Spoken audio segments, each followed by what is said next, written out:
문제는 타이밍. 이제 우리가 셀 차례다. 셀 타이밍을 알려주는 유안타 T라이더. 잘 파는 게 투자다. 유안타 증권.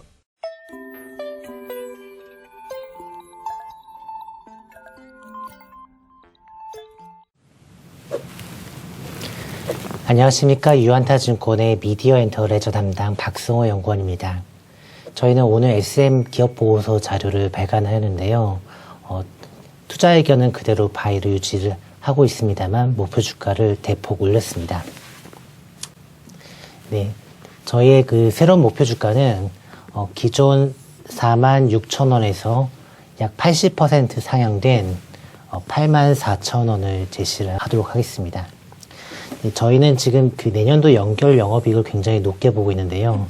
무려 한 1,300억대 정도로 굉장히 높게 지금 보고 있는 상황이고, 지금 현재 이 회사가 가지고 있는 새로운 투자 포인트 중에 하나인 대주주 교체 이슈가 현실화가 되게 될 경우, 저희가 보고 있는 내년도 연결 영업이익을 최소 한 200억대 정도, 즉 다시 말하자면 한 1,500억대 이상으로 점프를 할 수 있는 가능성이 충분하다라고 좀 저희는 생각하고 있습니다. 네, 지금 이번에 저희가 그 새롭게 제시하는 목표 주가는 내년도 기준으로 이제 타겟치를 만들었는데요. 내년도 저희가 보고 있는 EPS는 3,374원입니다. 연결 영업이익이 1,300억이 나왔을 때 기준이고요. 타겟 멀티플 25배를 적용을 합니다. 저희는 여전히 그 콘텐츠 엔터 분야에서 YG 엔터테인먼트를 선호하고 있습니다.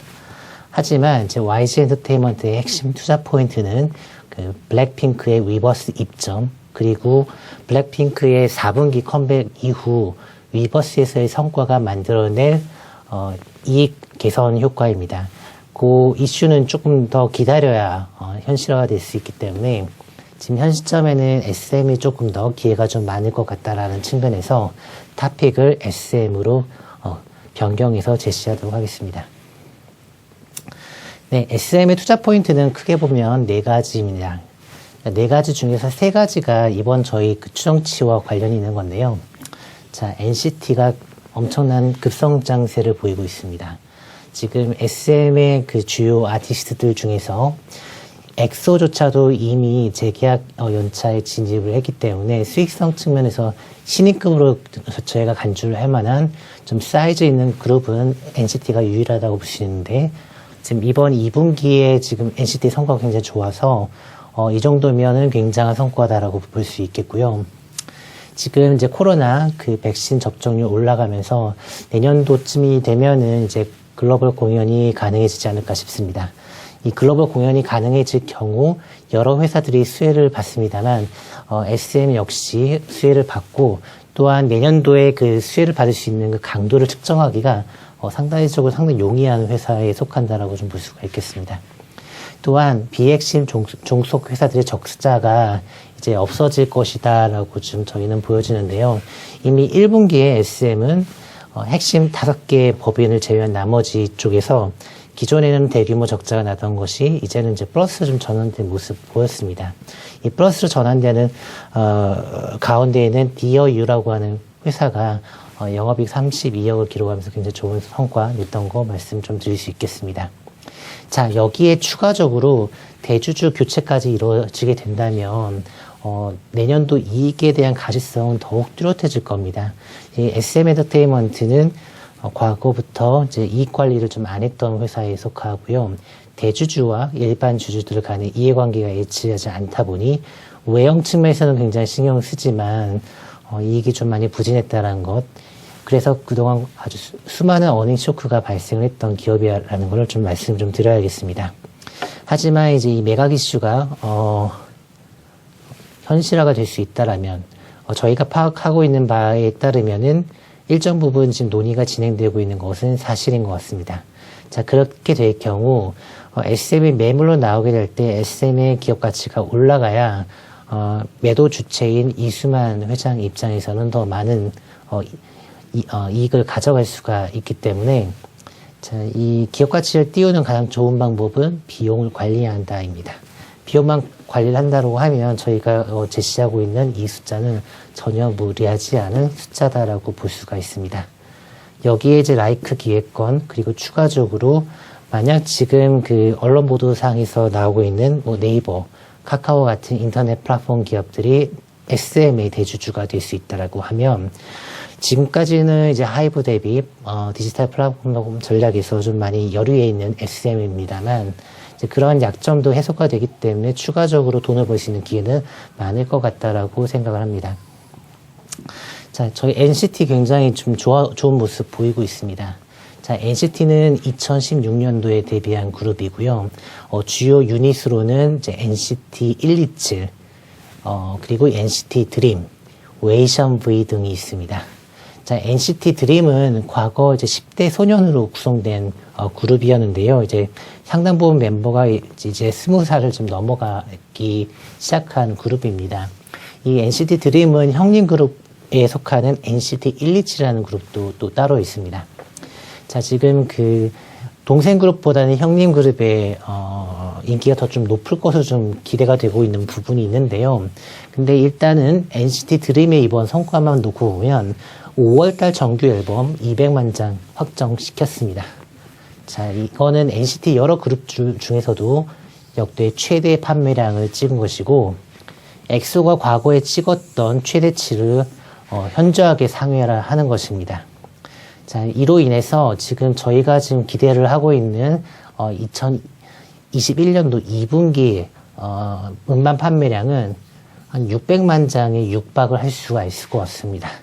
과거 최대치가 400만 장 언더였다는 걸 감안을 하게 되면 굉장히 좋은 실적이 나올 수가 있는 분기가 2분기가 될 것이고요.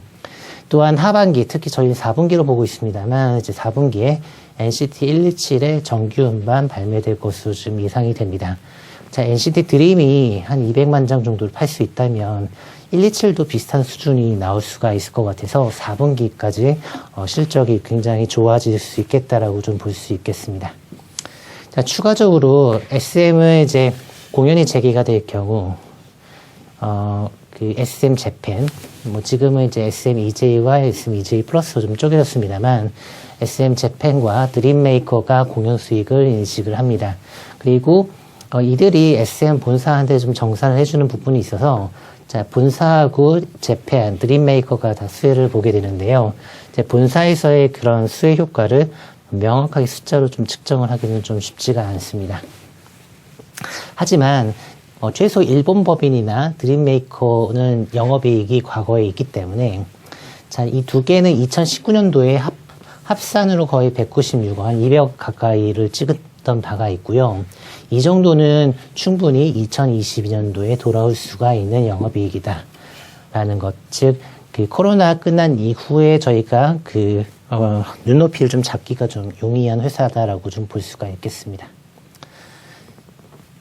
자, 1분기의 실적 꽤 괜찮았습니다. 자, 1분기 실적도 좋았는데, 이제 비핵심 자회사들 적자가 없었습니다.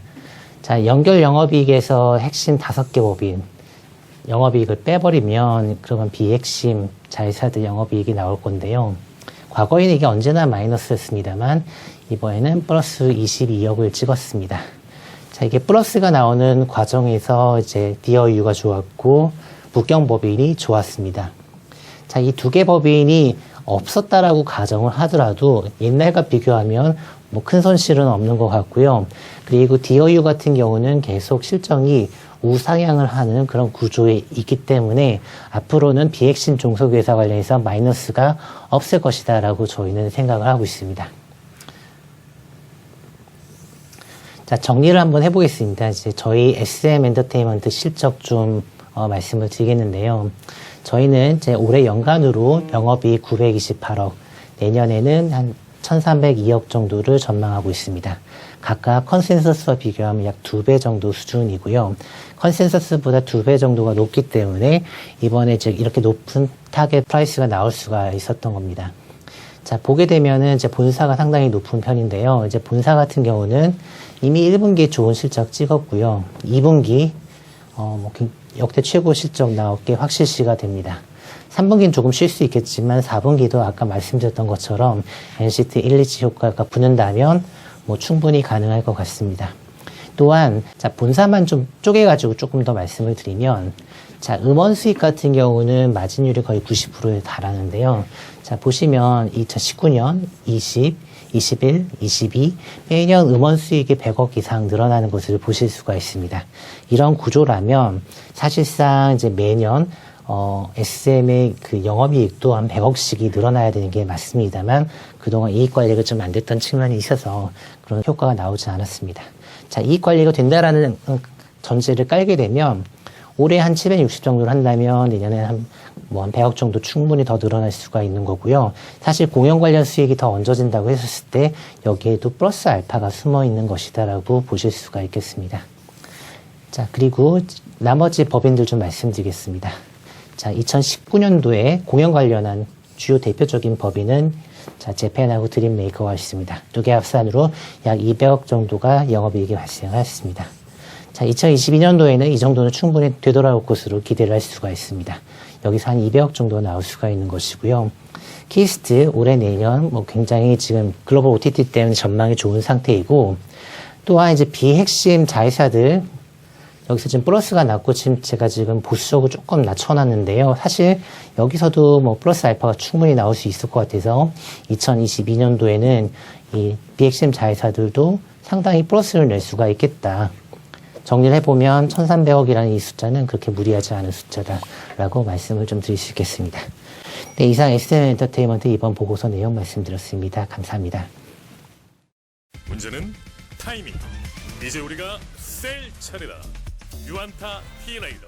T레이더 유안타 T레이더 투자 타이밍은 T레이더